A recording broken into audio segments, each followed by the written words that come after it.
မင်္ဂလာပါရှင်စနေနေ့ညပမာတိုင်းကြားပါရာဖြင့်တင်ဆက်မှုအစီအစဉ်မှပြန်လေးကြိုဆိုလိုက်ပါရရှင်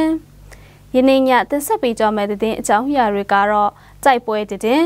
ဖက်ကန်ရှိရင်ဆေးရှာဖွေနေတဲ့လူတချို့ကိုစစ်ကောင်စီတပ်မှဖမ်းဆီးခေါ်ဆောင်သွားတဲ့တင်တွေကိုတင်ဆက်ပေးကြပါမယ်ကျမမွန်းကြပါရှင်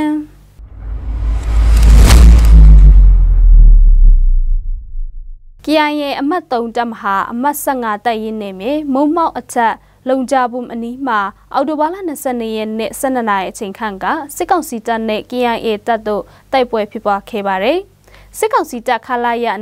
239ခမာရ439တပ်နဲ့တမတ်ရှိပူပေါင်းတပ်အင်အား100ခန့်ပါဝင်တဲ့စစ်ကြောင်းအဖွဲ့မှ KIA တပ်တို့တပ်ဆွဲထားတဲ့နေရာဘက်သို့ထိုးစစ်ဆင်လာတဲ့အတွက်လုံကြဘူးတောင်အနီးမှာKIA တပ်ဖွဲ့တို့စောင့်ကြိုတိုက်ခိုက်ရာကနေနှစ်ဖက်တိုက်ပွဲဖြစ်ပွားခဲ့ကြောင်းစစ်မြေပြင်တင်အရသိရှိရပါတယ်။အဆိုပါစစ်ကောင်စီတပ်ဖွဲ့တို့ဟာ၎င်းနဲ့မနက်8နာရီချိန်ခန့်ကစပြီးလုံကြကျေးရွာအနီးကငူလောင်ဘက်မှဝါဝမ်ရွာပြင်ဘက်89မမဟုယူဆရတဲ့လက်နက်ကြီးများပစ်ခတ်တိုက်ခိုက်ခဲ့ကြောင်းသိရပါတယ်။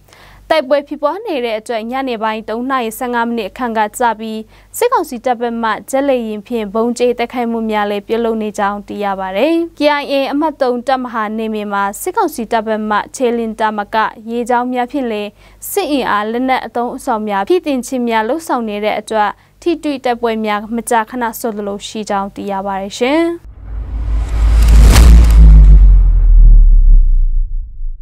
ဖက်ကန်ရှိရင်ဆေးရှာဖွေနေတဲ့ပြည်သူ15ဦးကိုစစ်ကောင်စီတပ်မှအပြစ်မရှိဖမ်းဆီးခေါ်ဆောင်သွားကြောင်းဒေသခံများပြောပြချက်အရသိရှိရပါတယ်။စစ်ကောင်စီတပ်မှဆိုင်းကြတောင်ရွာအနီးမှကြောက်ဝိုင်းတွေမှာရေမဆေးရှာဖွေနေတဲ့လူ15ရက်ကိုကား3စီးဖြင့်ရုတ်တရက်ရောက်ရှိလာပြီးဘာတစ်ခုမှပြောဆိုခြင်းမရှိဘဲဖမ်းဆီးခေါ်ဆောင်သွားတာဖြစ်ကြောင်းဒေသခံတဦးထမှသိရပါတယ်။စစ်ကောင်စီတပ်မှရေမဆေးကောက်နေတဲ့လူတချို့ကိုတော့ကားဖြင့်ဖမ်းဆီးခေါ်ဆောင်သွားတာဖြစ်ပြီးတချို့လူတွေကိုတော့ဖမ်းဆီးခေါ်ဆောင်သွားခြင်းမရှိဘဲဆိုင်ကယ်ဖုန်းနဲ့အဖိုးတန်ပစ္စည်းတွေကိုပါချင်းချောက်တောင်းယူသွားတာရှိကြောင်းသိရပါတယ်။ဖက်ကမှအခုတလောစစ်ကောင်စီတပ်မှပြည်သူများသွားလာနေတဲ့လမ်းမပေါ်မှာမတရားစစ်ဆေးမြင်မြန်တာတွေပြုလုပ်နေတာဖြစ်ပြီးအပြစ်ရှိကြောင်းပြောဆိုကအကြောင်းမရှိအကြောင်းရှာပြည်သူများကိုဖမ်းဆီးခေါ်ဆောင်တာတွေမကြာခဏပြုလုပ်နေကြောင်းလည်းသိရပါတယ်ရှင်။